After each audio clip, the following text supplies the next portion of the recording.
Bom dia, irmãos, na paz de nosso Senhor Jesus Cristo. Louvado seja o nome do Senhor.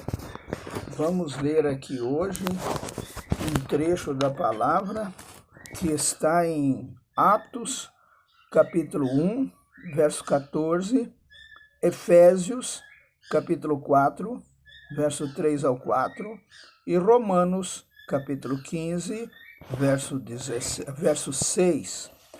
Todos estes perseveravam unânimes em oração com as mulheres e com Maria, mãe de Jesus, e com os irmãos dele, sendo diligentes em preservar a unidade do Espírito, no vínculo da paz, um só corpo e um só Espírito, para que em unanimidade glorifiqueis a uma só voz, o Deus e Pai de nosso Senhor Jesus Cristo. O que o Senhor deseja em seu corpo é unidade. Quando a igreja veio à existência, era necessário praticar essa unidade. A prática da unidade genuína é a unanimidade. Não é meramente uma questão de nos reunirmos juntos. Nossa unidade é a unidade do corpo orgânico de Cristo, que é um mesclar do Deus triuno com o seu povo redimido e transformado, porque é tal mesclar, o próprio corpo é a unidade. Os três do Deus triuno, o Pai, o Filho e o Espírito, são três fatores divinos dessa unidade, e esses três fatores divinos estão mesclados com um fator humano que se consuma no corpo. A unidade que temos é a unidade que foi produzida, a unidade do Espírito. Efésios 4, 3 e 4, todos nós temos o Espírito em nossa conta bancária, isto é, em nosso espírito, Romanos 8, 9 e 16, mas podemos não escrever cheques de unidade, porque podemos não permanecer no Espírito. Antes permanecermos em nossa mente. Quando determinado irmão ora, talvez estejamos em nossa mente discernindo se a oração daquele irmão é genuína ou se há uma intenção oculta em sua oração. Assim, talvez não digamos amém à sua oração. Em tal situação, não há a prática da unidade. A unanimidade, na verdade, consiste em fazer uso da unidade, consiste em usar aquilo que possuímos. Em Atos 1 havia 120 pessoas que perseveravam unânimes em oração.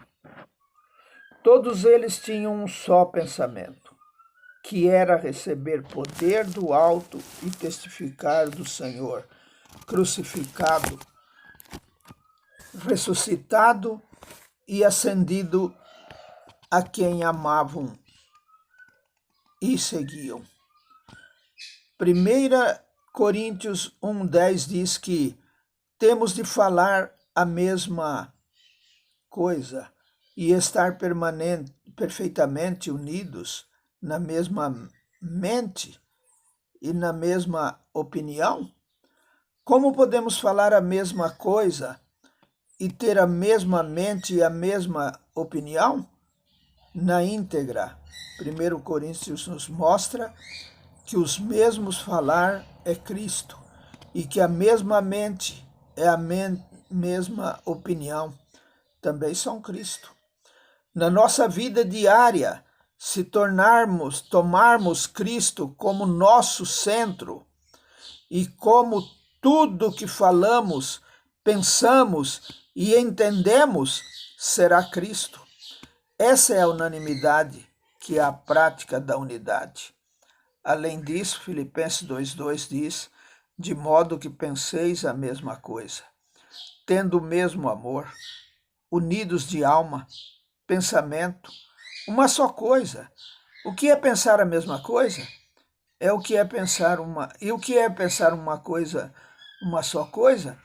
Depois de ler o livro todo de Filipenses, especialmente depois de ler o capítulo 3, podemos ver que isso se refere ao conhecimento e à experiência subjetivos de Cristo.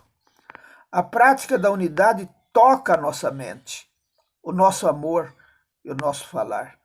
Se pensássemos e considerássemos um pouco antes de falar, e se nos perguntássemos se é Cristo ou não, não haveria problema. Se amamos os santos, devemos perguntar-nos se o nosso amor tem classes, graus ou profundidades diferentes. E devemos ser ajustados pelo Senhor conforme necessário. O mesmo princípio se aplica ao nosso falar.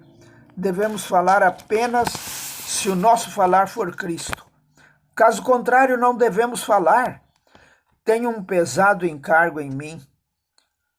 Todos nós queremos que a igreja receba graça e bênção. No entanto, não se esqueçam do Salmo 133. A bênção ordenada do Senhor é a vida para sempre. Está sobre os irmãos que vivem unidos. Para recebermos a bênção de Deus, temos de praticar a unidade.